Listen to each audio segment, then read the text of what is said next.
When Michelle, 18, had a fight with her dad, she had no idea it would be the last time she'd see him alive.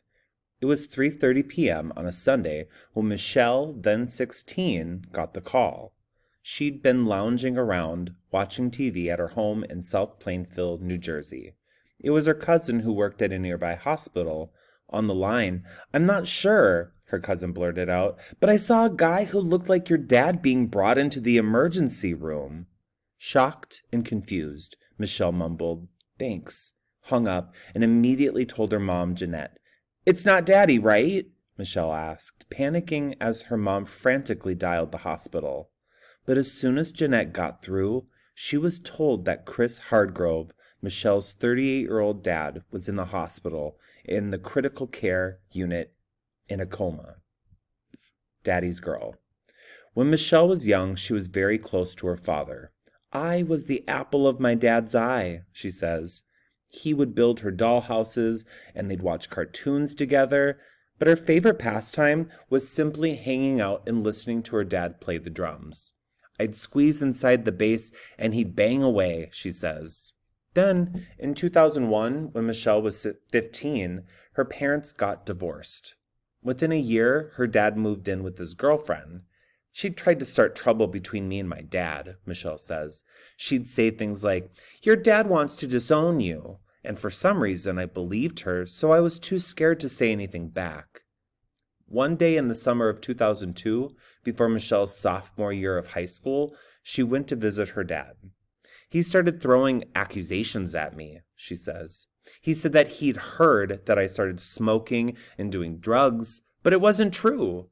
He'd also heard through my grandmother that I'd gotten my belly button pierced, which he wasn't happy about. I didn't defend myself," continues Michelle, "but when I left, I thought, I don't have to deal with this, and we stopped talking." Even though they'd been speaking less since the divorce, this was a drastic change. That Christmas, Michelle's dad sent her a card like he had the year before signed, "Love, Daddy," with $100 in it.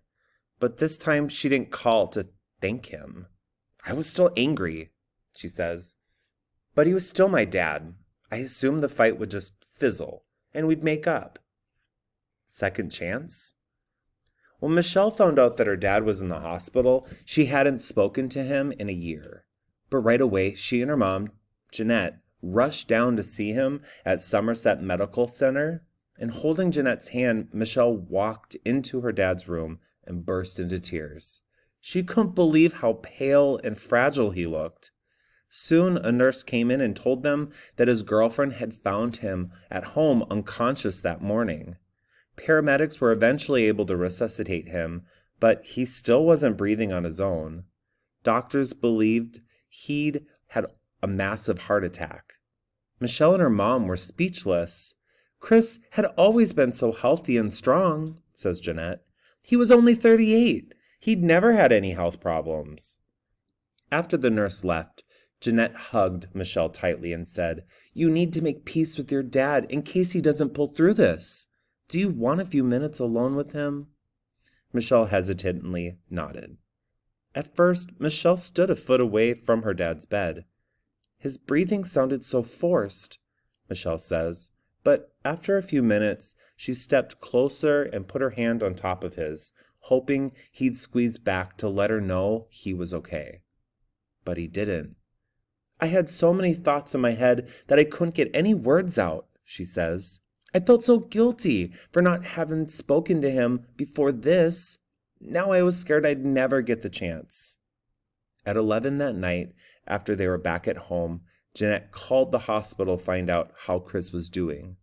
Although he was still in serious condition, his body was functioning, and he hadn't gotten any worse. Sudden goodbye. At 6 the next morning, Jeanette called the hospital again to see if Chris's condition had changed. She spoke to a male nurse who'd been monitoring Chris through the night.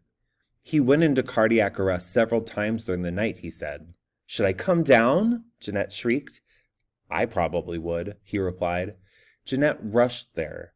When she got to Chris's room, things were eerily calm. The male nurse she'd spoken to had left, but the nurse on duty told Jeanette that Chris wasn't doing well. The medication to regulate his blood pressure was at the maximum dosage, but it wasn't helping enough, and his organs were shutting down. His kidneys had already stopped functioning, and his liver was failing. Jeanette looked over at Chris and saw a stream of blood begin to run out of his nose. Moments later, a doctor strode in and admitted to Jeanette that they weren't feeling positive about what was going on. "In my opinion, the best thing would be to take Chris off life support," she said, explaining that due in part of his failing organs, Chris was most likely brain dead and would remain in a coma forever. After much deliberation, Chris's family agreed that they should take him off the blood pressure medicine that was keeping him alive. Within 5 minutes of doing that, just 24 hours after he was admitted to the hospital, Chris's heart stopped beating. Serious suspicions. When Jeanette got home from the hospital, Michelle was sleeping on the couch. She sat down and stroked her hair to wake her up. "Daddy's gone," Jeanette whispered. Michelle rolled away and began quietly crying. She thought to herself, "But we were supposed to make up." In the months that followed, Michelle began her junior year and tried to not think about her dad. She wanted life to feel normal again. But then in December 2003, 4 months after her dad's death, Michelle was in homeroom when she saw a local paper, the Courier News, on a nearby desk. It had a big, intriguing headline that said, "Angel of Death." So she picked it up. She skimmed the story and saw that it was about a nurse named Charles Cullen who had been accused of murdering a patient at Somerset Medical Center, where he'd worked between September 2002 and October 2003. The article said he used a medication to perform what he called a mercy killing to alleviate the patient's suffering. Michelle realized that's when Dad was there. And for a second, she even wondered if maybe Cullen had anything to do with her father's death, but then thought, something that outrageous wouldn't happen to us.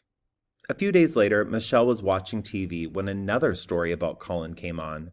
He admitted that he'd killed about 15 other patients at Somerset. That's when it occurred to Michelle there was an actual possibility that this monster had killed her dad. She called her mom at work. "Do you think it's possible that this angel of death nurse had anything to do with Daddy?" she asked.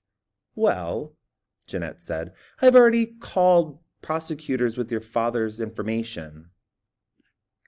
Final confrontation. 4 months later, in April 2004, the prosecutor's office called Jeanette at work. "You were right," a detective told her. "Charles Cullen admitted to murdering Christopher Hardgrove."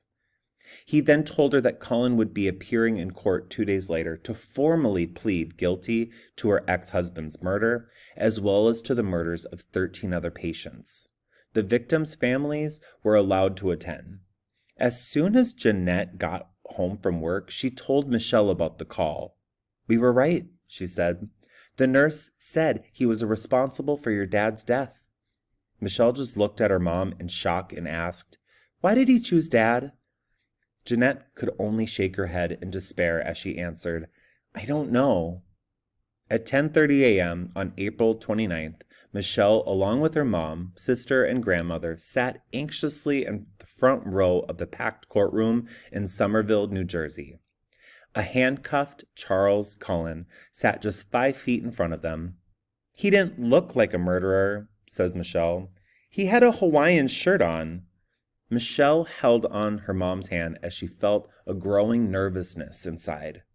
A few times she looked right at Cullen to try and force him to see the pain he'd caused her, but he kept his eyes on the floor as if he were ashamed. The room was silent as Cullen's attorney began questioning him about each victim. When Michelle heard her dad's name, she held her breath. "Lawyer, count 11. With respect to Christopher Hardgrove, on or about August 11, 2003, at Somerset Medical, you had access to that patient?" Cullen: "Yes." Lawyer: "And medication?" Cullen: "Yes." Lawyer: "And you in fact injected that patient?" Cullen: "Yes." Lawyer: "With the intent to cause his death?" Cullen: "Yes." Lawyer. And that medication was, Cullen, norepinephrine. Lawyer.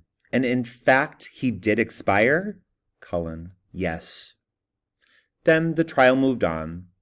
The part about my dad was so fast it barely registered, Michelle says, frustrated that she still doesn't know why Cullen had picked him. I still have so much guilt, Michelle says today, nearly 2 years after her dad died. I didn't have the courage to fix things when he was alive. Now I'm going to have to live with that blame. But I also blamed Cullen. He had no right to control my dad's fate. Or mine.